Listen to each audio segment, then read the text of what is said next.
Good morning ninth class. कैसे हैं आप सब? आई होप आप सब ठीक होंगे एंड अपनी स्टडी कंटिन्यू कर रहे होंगे। तो देखिए, आज से हम हमारे हिस्ट्री की जो सीरीज़ है उसे स्टार्ट करेंगे चैप्टर नंबर फर्स्ट से। ठीक है, तो चैप्टर नंबर फर्स्ट क्या है?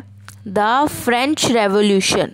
ठीक है, तो द फ्रेंच रेवोल्यूशन के बारे में हम आज सिर्फ जनरल चीज़ें करेंगे ताकि हमें कम से कम ये पता चले कि ये जो हमारी स्टोरी है, ये जो हमारी हिस्ट्री का चैप्टर नंबर फर्स्ट है द फ्रेंच रेवोल्यूशन, इसके बारे में हमें थोड़ी जानकारी मिल सके। तो देखिए स्टूडेंट्स, जो हमारा चैप्टर नंबर फर्स्ट है द फ्रेंच रेवोल्यूशन, इसमें क्या है? बेसिकली ये जो चैप्टर है हमारा फ्रेंच रेवोल्यूशन, ये एक इंसिडेंट के बारे में है। कौन सा इंसिडेंट है?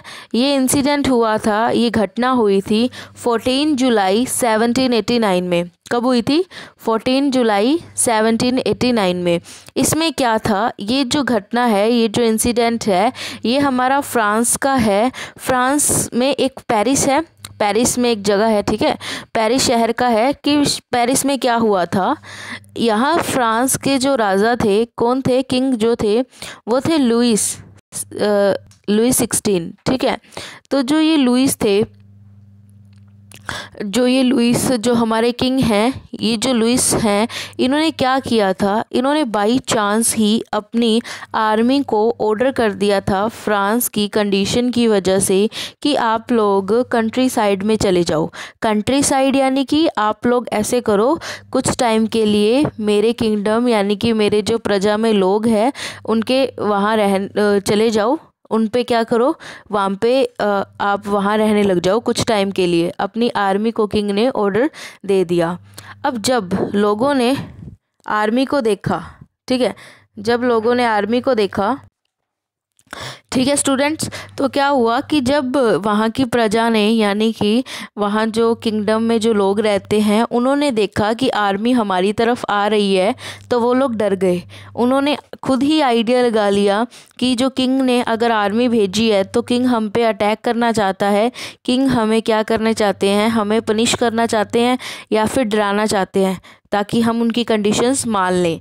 ठीक है, तो अब क्या हुआ कि जो वहाँ के लोग थे, पीपल थे, उनको बहुत गुस्सा आया उनके किंग पर। तो उन्होंने क्या किया, उन्होंने जितने भी सारी जो भीड़ होती है, मास होता है, अपनी सारी जो प्रजा है उनको एक जगह इकट्ठा कर लिया और उन्होंने कहा कि अब हम किंग से क्या करेंगे, किंग से बदला लेंगे, रिवेंज लेंगे। तो अब उन्होंने रिवेंज लेना स्टार्ट कर दिया। अब उन्होंने रिवेंज कहाँ से लेना स्टार्ट किया? वो सीधा कहाँ पहुँच गए? वो जो गवर्नमेंट ऑफिसेज होते हैं, यानी कि ये जो बड़े बड़े लैंडलॉर्ड्स होते हैं, मनी लैंडर्स होते हैं, किंग के जितने भी खास यानी कि जो लोग होते हैं, उन पे अटैक करना शुरू कर दिया ताकि हम क्या कर सकें, हमें क्या चाहिए, किंग की इतनी बड़ी आर्मी से लड़ने के लिए हमें हथियार चाहिए, ठीक है, एमिएशन चाहिए, यानी कि हथियार वगैरह जब हमें चाहिए होते हैं तो हम क्या करते हैं, कहीं से हमें अरेंज करने पड़ते हैं युद्ध के लिए। तो ठीक है, तो वो क्या, इसके तलाश में, हथियारों की तलाश में उन्होंने अलग अलग जगह क्या करने लग गए, वो अटैक करने लग गए। तो अब उन्होंने क्या किया, सब जगह अटैक करके देख लिए। अब उन्होंने हम अपने किंगडम का जो जेल था, जहाँ पर कैदियों को, प्रिजनर्स को रखा जाता था, उसी पर अटैक कर दिया। अब उन्होंने क्यों अटैक किया? अब ये प्रिजन, ये जेल कहाँ होगा? ये वहाँ की फोर्ट में होगा। फोर्ट यानी कि किला, राजा जिसमें रहेगा, किले में ही रहेगा। उस किले का नाम आता है बेस्टाइल फोर्ट। क्या आता है? Bastille fort. तो उन्होंने बेस्टाइल फोर्ट की जेल पर क्या कर दिया, अटैक कर दिया। जब अब जेल पर उन्होंने अटैक कर दिया, क्यों किया? ताकि वो वहाँ से हथियार, एमिएशंस ले सकें, ना कि अपने कोई जो उनके साथी हैं वो जेल में बंद है, नहीं, उन्होंने तो हथियार लेने के लिए जेल पे अटैक किया था। अब जितने भी कैदी थे वहाँ से, वो क्या हो गए, वो निकल गए, क्योंकि अटैक हो गया जेल पे। तो कैदी क्या हो जाएंगे, वहाँ से रिहा यानी कि छूट जाएंगे, जो प्रिजनर्स होंगे वहाँ पे। अब जब प्रिजनर्स क्या हो गए, ठीक है, अब प्रिजनर्स क्या हो गए, वहाँ से फ्री हो गए। अब कितने प्रिजनर थे आप लोग ये सोच रहे होगे, तो ओनली 7 प्रिजनर्स ही थे जो जेल में बंद थे, ठीक है। तो उन्होंने जेल पे भी अटैक कर दिया। उसके बाद क्या किया उन्होंने, धीरे धीरे पूरी फोर्ट पर अटैक करना शुरू कर दिया। जो उनका पूरा बेस्टाइल फोर्ट था उसे क्या कर दिया, बिल्कुल डिस्ट्रॉय कर दिया। अब फोर्ट पे जो अटैक करते थे वहाँ से जो स्टोन निकलता था, जो भी थिंग्स निकलती थी, उनको क्या कर दिया, मार्केट में जाकर रखने लग गए। क्यों रखने लग गए, वो बेचना नहीं चाहते थे। जो उनको मटेरियल मिला फोर्ट से वो उसे बेचना नहीं चाहते थे, सेल आउट नहीं करना चाहते थे, वो तो उनको एज अ मेमोरी की तरह रखना चाहते थे। इसलिए उन्होंने वहाँ से जो सामान है, जो थिंग्स हैं, वो कलेक्ट करना शुरू कर दी।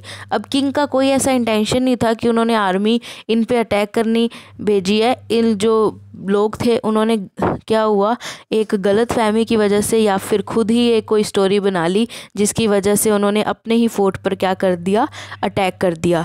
तो देखो स्टूडेंट, ये जो चैप्टर है आपका फ्रेंच रेवोल्यूशन, इस तरह के टॉपिक पे क्या करता है, रिलेट करता है कि कैसे कैसे आर्मी, क्या सिस्टम था वहाँ पे फ्रांस में, क्यों ये फ्रेंच रेवोल्यूशन इतनी फेमस हो गई, क्या कौन सी सोसाइटी वहाँ पे लाई करती थी, अलग अलग टैक्स सिस्टम जो वहाँ पे लगाए जाते थे।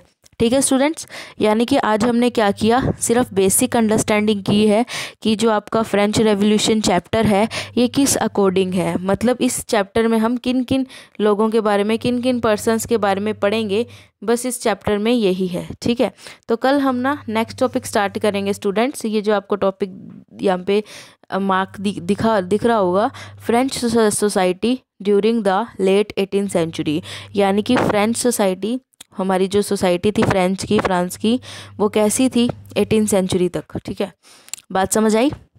तो स्टूडेंट्स, इस टॉपिक को हम कल करेंगे। इतने आप ये जितना मैंने आपको करवाया है इसे रीड कर लीजिएगा, ध्यान से सुन लेना, ताकि आपको ये क्लियर हो जाए कि इंसिडेंट जो 14 जुलाई 1789 का एक्चुअली में क्या था। ठीक है students, have a nice day, have a good day.